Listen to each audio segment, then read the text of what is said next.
Hi everyone, today I'm sharing 5 pieces I've sewn from scratch using patterns, 4 skirts and 1 top. I'll walk you through what I love and what I'd tweak, so let's get into it. This is the Ciotat skirt from Sewing Therapy, and I've been seeing her all over Instagram and I just love her pieces. And this was the very first item of clothing where I followed a pattern, and I just love how it turned out. It took me about 4 hours one Sunday afternoon to complete. You can see here how the waistband is attached to the main skirt with a lot of ruffles, which was really fun to do, and I learned a lot about how to measure all of that up. I find that with the straps, they end up gaping a little bit over time. So I do want to insert a buttonhole so that I can pass the strap through and then it's secure within the waistband so there's no gaping. I saw this fabric in the sewing basket in Newington and knew exactly that I had to make this skirt, and I'm so thankful that there was just enough fabric to do it. So this is the entire piece of fabric that I bought. Not one part of it has been cut, and I had to be so careful with every little measurement with it because I couldn't afford to cut anything off or muck up my hems with poor sewing or anything like that. So that was it, that's all I had.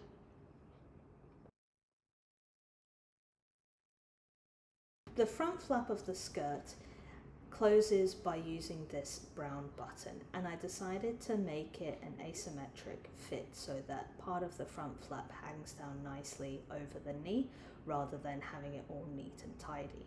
This little button is a secret closure on the inside so everything stays nice and secure. I then had to insert multiple darts so that the fit around my hips and waist was nice and snug. This skirt was my first experience with following a pattern from YouTube only, and I wanted a pure wrap skirt to look very straight and A-line, and you can see how long the ties are for it. Whilst the fit I find is really nice, and I like how long the wrap goes around so there's no way that it can gape. One of the issues I do find with it is because of the straps going around the back and they're not being secure, that they do tend to gape after a little bit of wear throughout the day. So it ends up not looking particularly neat as it shows here. So the biggest thing I'd fix is how long the ties are. They're just way too long, and I feel like I'm wrapping them around myself forever and ever and ever. So I need to cut those shorter. And then I will also insert some buttonhole to pass the straps through so that I don't get that gaping out of the back anymore. But otherwise, the fit's really nice. I did fit a couple of darts in there as well, but as you'll see now, the biggest issue is the pattern direction. I completely forgot to take it into consideration when I cut the fabric, so the flowers are actually pointing from hip to hip rather than being up and down. I've been saving this fabric for one particular project, and I think this is it. This is a free pattern from Tiana's closet, which I will put in a link below. So there are 2 side panels which allow for ruching, and then the front and back have a straight piece so that it gives some nice shape around the hips. This project was also the very first time I ever installed an invisible zipper, and I am so proud of how well it sits and the height and everything. It all just matches really nicely, but it's a work in progress because I still have to hem it as well as get the fit adjustment just right around my waistline. Let's have a look in a bit more detail. You can see the ruching on the side panels and how there's a flat part across the tummy. Let's look at my invisible zipper. It closes well. The top of it lines up nice and neatly. Yes, it's a different color to the rest of the skirt, and that's just because I decided to use what I had on hand rather than having to go back out to the store to color match. Now this is where I'm trying to address the fit. I figured this was the best place to do the darting but I have had a little bit of a problem with cutting out too much fabric in the waistband, and now it's not closing very well. So I'm unsure how to fix that problem. And I also have to hem. Finally, we're onto the top.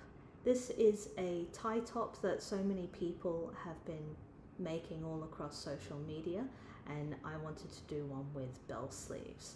The fit is a little bit off. I'm not entirely happy with how it fits around the shoulders and on my bust. This fabric was originally destined to be the Ciotat skirt, but I didn't have enough fabric for that pattern, so I made this instead. The pattern I used for this piece only required 3 ties, but I found it gaped too much around the bust area, so I installed an extra tie. However, when I seam ripped this bit of hemming to install the tie, I ripped through the fabric. So I ended up cutting it, and now there's this horrible zigzaggy bit in there. I think I also didn't ease the arms into the armhole very neatly, and there's a little bit of ruching going on around the seams. The hem of the arm I also found to be really long, so you can see that there's a really big hem on that, and maybe I'll cut it. Thank you all so much for watching. I hope that gives you a bit of an indication of how a beginner figures things out, and you know, it's totally okay to make mistakes. I'm having so much fun making my own clothes and learning more about my own body, which I didn't expect to learn so much about, but that's been a really fun upside to all of this, and appreciating my body and what my measurements are compared to what the standard might be. Anyway, I've got a video coming out shortly of everything I made in April, and there are 15 items on that list. I feel like it was really productive, but also like I wanted to do a lot more. I'm also going to talk about some goals that I have for what I want to make in May. As always, please like, comment, and subscribe, and see you all next time. Bye.